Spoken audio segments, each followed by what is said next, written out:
you're probably the Angelino I am. Who knew there was waterfront property unless you live along the coast of Manhattan Beach or Malibu in this urban jungle of Los Angeles? But as you all mentioned, there is an L.A. River. Yeah. Of course, you're talking about this huge revitalization project, and obviously it's going to take stakeholders like the business leaders, civic leaders, folks from the city, and of course neighbors.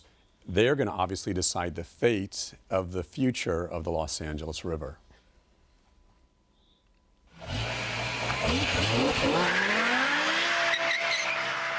Many folks have no idea this is the L.A. River. This is just one stretch of its 51 miles as it winds through downtown Los Angeles on its way to the sea.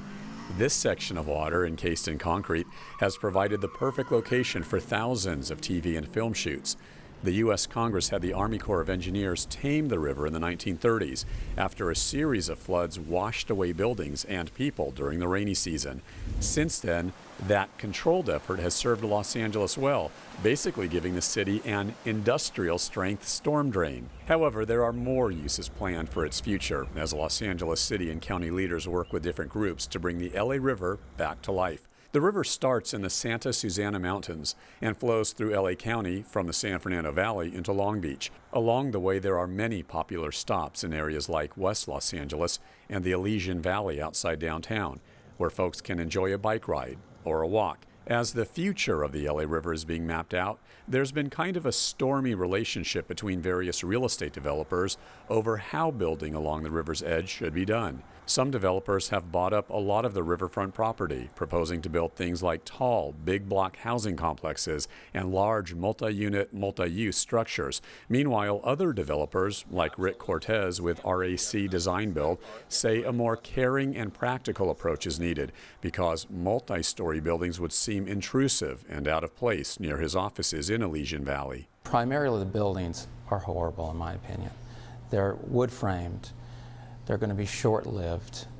They're larger than they need to be. They're unimaginative.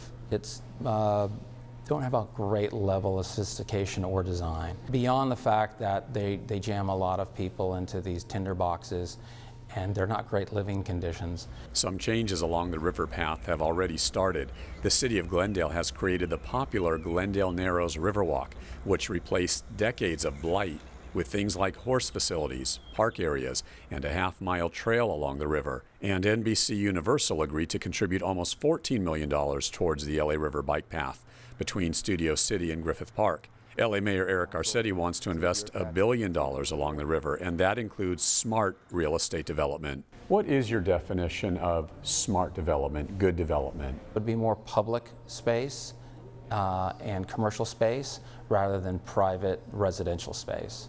And the one thing that I would be concerned about is having $1 million condos on the river where people have some claim of ownership to this little sliver of the river.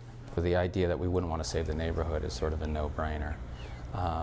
There's a lot of building stock here that is honorable and served its purpose for a long time, and we think it can be transitioned into something great without tearing it down and rebuilding. Keeping as much of the existing stock as possible and infilling those empty lots with something that is scale appropriate. And that would be what? In my opinion, it's probably 2.5 floors. One group that consults with developers like Rick Cortez is the L.A.River Revitalization Corporation, a nonprofit created by the city of Los Angeles. Omar Brownson is its executive director and a real estate financier and developer by trade.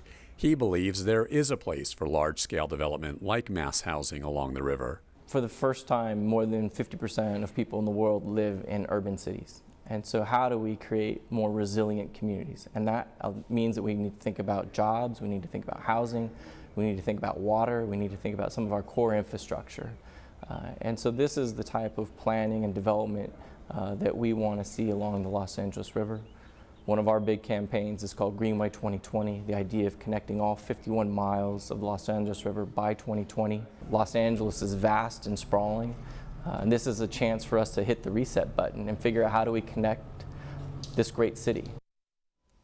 And if this great city is connected, if this giant revitalization and restoration project of the L.A. River is ever completed and all goes as planned, the city of Los Angeles estimates it could generate anywhere from maybe $3 billion to almost $6 billion, Rick and Elizabeth, in new investment. And of course, they're also talking figures, maybe 11,000 jobs created because of this in the next, say, 20 years or so.